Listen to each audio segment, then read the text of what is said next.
तीनों अवस्थाओं को काम पे लगा दिए गए। क्योंकि आज हम देख रहे हैं घरों में जो बचपन के हाल है, घरों की जवानियां जिस तरह से हो गई और आज घरों में बुढ़ापे के जो हाल है, कौन संभालेगा इसको? ऐसा कोई व्यक्ति। और आप ये ना समझिए कि बाहर से मिलेंगे, हमारे ही भीतर है। इस बात को आज पहले दिन समझ लें तो 3 दिन काम आएगी कि जब हमारा जन्म होता है तो भगवान हमारे साथ 3 लोगों को भेजता है। ये तो 40 साल 50 70 80 साल की उम्र निकल जाती तो हम भूल जाते हैं कि भगवान ने हमारे साथ क्या भेजा। भगवान 3 लोगों को भेजता है, आत्मा, आत्मा के इधर परमात्मा और इधर एक महात्मा। ये 3 हमारे साथ आए और हम बने भी 3 बातों से, शरीर मन और आत्मा से। ये भी ध्यान रखना। ये 3 दिन की कथा ऐसे ही चलेगी, शरीर मन और आत्मा से। जो लोग शांति की तलाश में हो तो क्या केवल कथा सुनने से शांति मिल जाती है? जय मुनि ने जन्मेजय को कथा सुनाई, वो शांत हो गया। मैं आपको कथा सुना रहा हूं, आप शांत हो जाएंगे? बिल्कुल नहीं होंगे।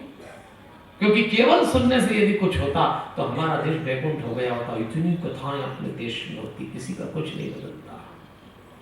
आपको रूपांतरण की तैयारी करना पड़ेगी और वो रूपांतरण होगा शरीर से चल के आत्मा तक पहुंचना। शरीर पे विलास है, भोग है, सुख है, लेकिन शांति शरीर पे नहीं। शांति शरीर से जब भीतर उतर के मन से गुजर के आत्मा पे जाते हैं तब मिलती है। आत्मा पे ही शांति मिलेगी। लेकिन हम लोग शरीर से शुरू होते हैं और शरीर पे ही खत्म हो जाते हैं। सारे रिश्ते शरीर के, सुबह से शाम तक शरीर का खेल चल रहा है। कितने लोग हैं जो आत्मा तक जाते हैं?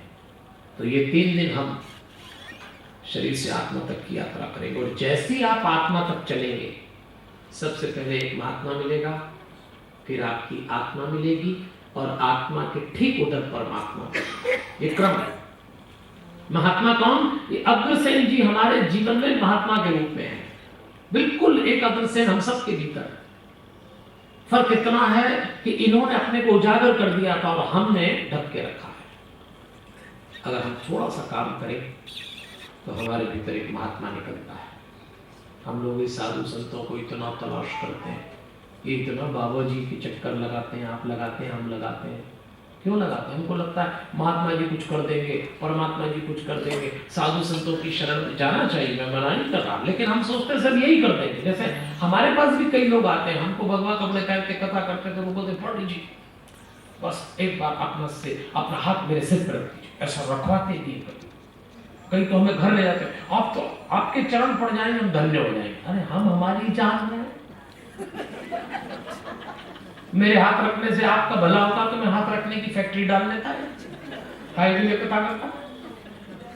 आपका सिर्फ आप ही से होने वाला है। इस भ्रम को दूर कर लेना है, कोई दूसरा कर देगा। आपकी अगर तैयारी नहीं है, 3 दिन यहाँ केवल गर्दन हिला के लौट जाएंगे, कुछ नहीं मिलने वाला। कथा तो मैं क्या सुनाऊं आपको? ये जो अग्रसेन जी की कथा सुना रहा हूं, इसके तो अग्र भागवत नाम की पुस्तक है, घर जाके देख लेना। आजकल तो देखने की भी जरूरत नहीं है। आजकल कथा कौन सुनता है बताइए आप? 30 साल पहले जिस पर मैं बैठा हूं इसको व्यासपीठ कहते थे। 30 साल पहले जब डोंगरी जी बैठते होंगे या रमेश भाई बैठते होंगे, बड़े बड़े संत बैठते होंगे, उनसे लोग बैठ के कथा सुनते थे। क्योंकि अगर आपको कोई भी कथा सुनना हो, चाहे राम कथा, हनुमत कथा, शिव कथा, भागवत कथा, देवी कथा, अग्रसेन की कथा, तो आपको व्यासपीठ से ही सुनना, कोई चारा ही नहीं था।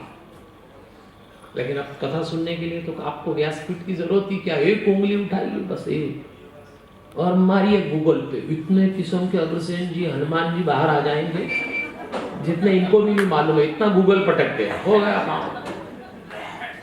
कथा सुनने से क्या होगा? केवल जानकारी मिल जाएगी, आप इंफॉर्मेशन के लेवल पे रिच हो जाएंगे, लेकिन जीवन के लेवल पे दरिद्र बने रहेंगे।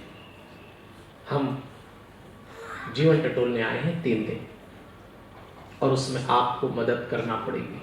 केवल मेरी वाणी से आपको शांति नहीं मिलेगी, आपको अपना कृत्य भी करना पड़ेगा। और वो एक ही कृत्य है, शरीर से मन से गुजर के आत्मा तक चलेंगे, तब पता लगेगा अग्रसेन जी क्या